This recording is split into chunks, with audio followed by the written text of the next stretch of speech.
I always believed life was about pursuing happiness, and the key to happiness is success. So after pursuing a career in accounting and hospitality, I got married. I thought was a perfect home, a perfect husband, perfect child. A few months down the line, I realized my job was not so perfect. There was no scope for growth, and I was feeling stagnant. That's when I thought I'll get out of my comfort zone and do something which was more worthful, which was more meaningful. Hospitality had always been my passion. So I decided to explore the world of hospitality.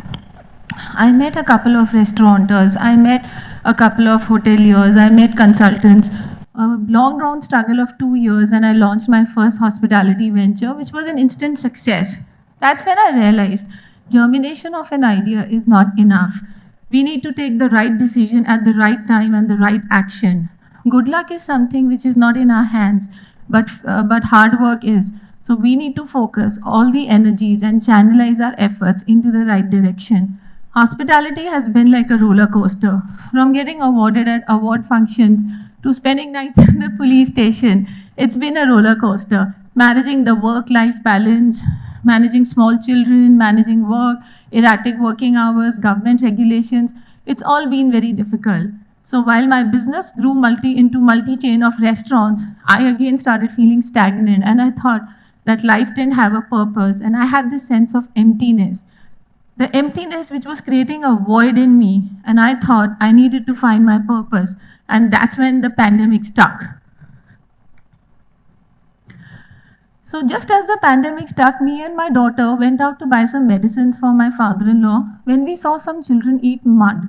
And that's when I realized, am I really successful being in the business of feeding people? There are children around me who are eating mud.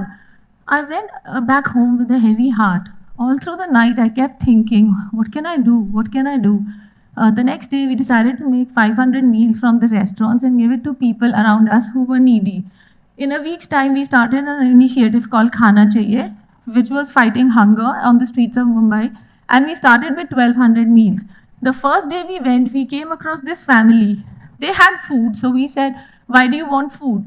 The lady said she was cooking in an earthen vessel, and there were some children sitting around it and crying. You can see the children in the picture. So she said, we don't have any food, please give us food, and she broke down. When I opened the vessel, it had stones in it. She was just trying to create an illusion for her children to believe that there was food and they would cry and go to sleep. And that's when I realized my life had found a purpose. It was a stark reality. Survival was a threat. So you see children in this picture, those are the children. That's when we started using the restaurant capacities to build, to make more meals. So where we used to make food for 200 people, we were now making meals for 20,000 people. We ramped up the operations. The entire staff was used for cooking, for packing. We had to scale up the operations. We didn't have funds. We didn't have volunteers. We didn't have ingredients. We didn't have transport. There was a lockdown. But I think when you want to do something, the whole universe conspires to be with you. And that's exactly what happened with us. In about a week's time, from 1,200 meals, we ramped up to 60,000 meals a day. And that was only because we got a team of 600 volunteers. We got donors from everywhere. Corporates started believing in us. And it all started falling in place. Then came the problem of sourcing the ingredients because there was a lockdown. So there were farmers in Pune and Nasik, and they actually were burning their produce because they couldn't get it to the cities. So that's when we tied up with them and we directly sourced all the ingredients, which was cost effective and life-saving for them. So all the restaurants were used to cook meals. We ramped up the operations. While we were working, the migrants had started traveling. And that's when we had been working with the Ranchi Municipal Corporation to kind of give ration to their workers who were stranded in Mumbai. So after 2 months, I get a call from these workers.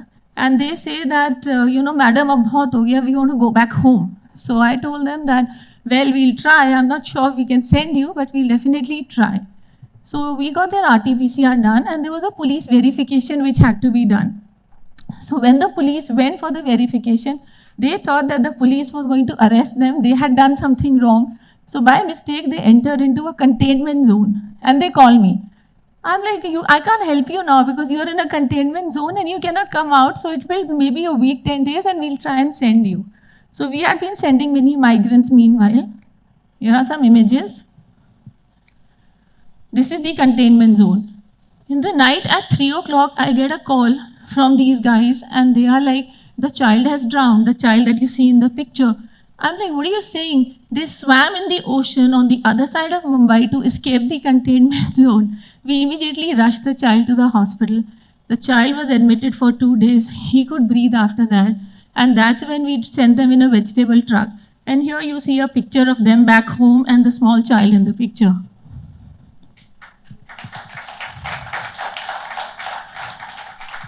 Meanwhile, we had set up relief camps in Thana, Dahisar, all the checkpoints of Mumbai, and we were giving fruits, ORS, slippers, vegetables, everything to the migrants who were walking.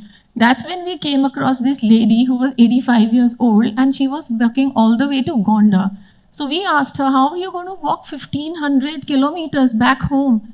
And all she said was that I'm going to walk because my children are going to die on the roads of Mumbai. So I rather die on the way back home. At least I'll see them reach home. The happiest journey is the journey back home. So these two instances, we realized the value, the virtues of determination, how determined the Ranchi workers were that they actually swam the ocean to reach the destination. And how determined was this lady Kailashi, who actually sacrificed her own life to get her children home. So we were learning a lot of virtues while doing our work. These are some of the images. And this is that lady Kailashi. Meanwhile, all the religious organizations had shut and there was no donations which were coming in. So a father reached out to us. He had 32 orphanages under him and he requested for ration for the children. So we said that we don't have funds, but he was very calm and composed. So I asked the father, I said, Father, are you not worried? You have no means to feed the children. And I was shocked by his answer. He said, I believe in the power of belief. I believe God has thought something for these children. That's when we also thought we'll believe we'll generate funds. And not in the next 48 hours, but in the next 24 hours, we were able to generate enough funds to support 2,000 children for the next 3 months. Here you see these children.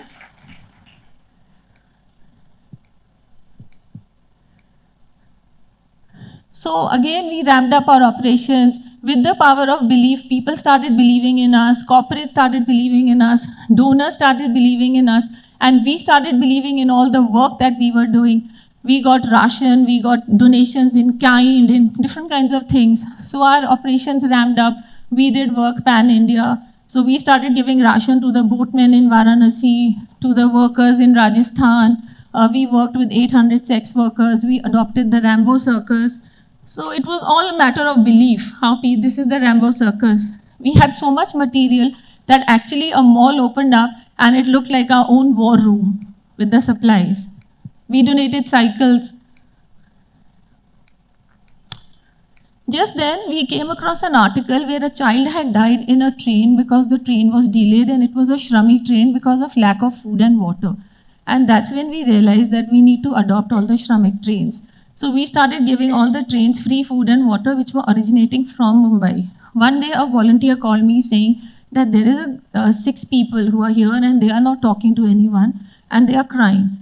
That's when I thought that maybe they have been abandoned. When we went and we spoke to them, they said their families had left them there and told them, please catch whatever train you can. So they had been abandoned by their family.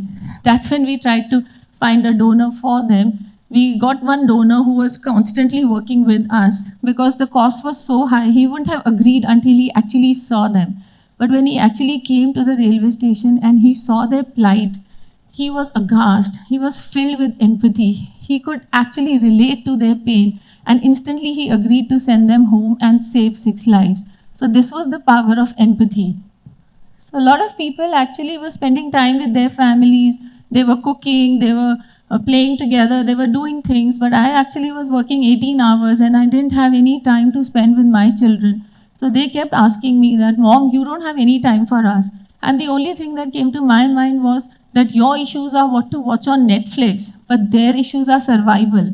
This is the time we need to give ourselves to others. That's when my sister, who's right here, my sister, my children, the whole family jumped into the whole initiative, and they also put in all their efforts, and God has his own ways of rewarding. And my daughter got admitted in her dream college with a scholarship. Thank you. So a lot of national and international universities are actually doing a research on us, that how a group of unorganized individuals with no means, with no organization in a lockdown could carry that kind of relief operations. And my only answer to them is that we found our purpose and we learned the virtues of determination, of self-sacrifice, of belief, of empathy, and the rest followed. For me, success is not something on how one is perceived in the society or how one is looked upon. Success is when you live a life of abundance, of joy, spreading ease all around. Meanwhile, the hospitality industry was suffering and 60% of the restaurants had shut. And I had a staff of 500 people to feed. So I rediscovered my hospitality business by opening villa staycations in a place near Bombay, and they did extremely well. So before the pandemic, the hospitality industry was booming and I was stagnating as a person. But post the pandemic, the hospitality industry has also multiplied, and I have grown tremendously as a person. So all I would like to ask is that, do we really need a pandemic to realize these virtues in life? Why can't we just come out of our comfort zone and do something for others? Why can't we just take care of just people around us? The world would be a much better place. How deeply you touch another life is how deep and enriched your own life is. Thank you.